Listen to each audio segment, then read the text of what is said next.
Hello guys, magandang umaga. Ngayon ay gumawa talaga ako ng video dahil marami nagko-comment sa atin na hindi sila mapag-withdraw, no? So yung iba sinasabi pa scam daw, no? So kaya ako nagmamadali akong gumawa kung bakit anong nangyari kay itong apps natin ito guys, no?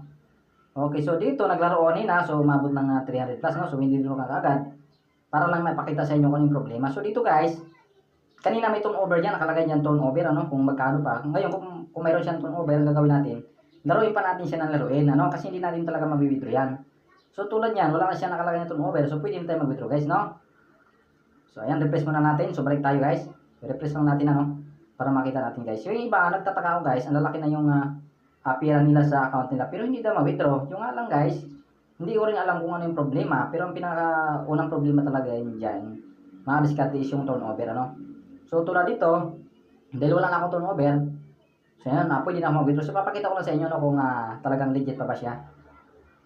So yan guys. So sa password, no, so napaka-importante yung password na wag natin nakalimutan, ano. So dapat bago tayo mag-registered ay isulatan natin sa notes o kaya i-screenshot natin mga diskarte, ano. So tulad yan, mali guys. Okay, so alalahanin ko muna yung mga password ko dito. So yan ang problema dito mga diskarte. Isa, di tayo makapag-withdraw dahil mali password. Then turnover, no. So ayan, panoorin nyo mga diskarte, ano. So isusulat ko lang yung tama kong password dito. Ayan, kung nakita nyo guys, success na siya, no. Okay, so balance natin is 6 pesos na lang. Okay, so ngayon titingnan natin doon sa withdrawal record mga diskarte, ano. So ayan, banda sa gilid yan, pindutin natin. Ayan, withdrawal record. Ayan, kung napapansin nyo mga diskarte, yung pizza sa taas, no, 7.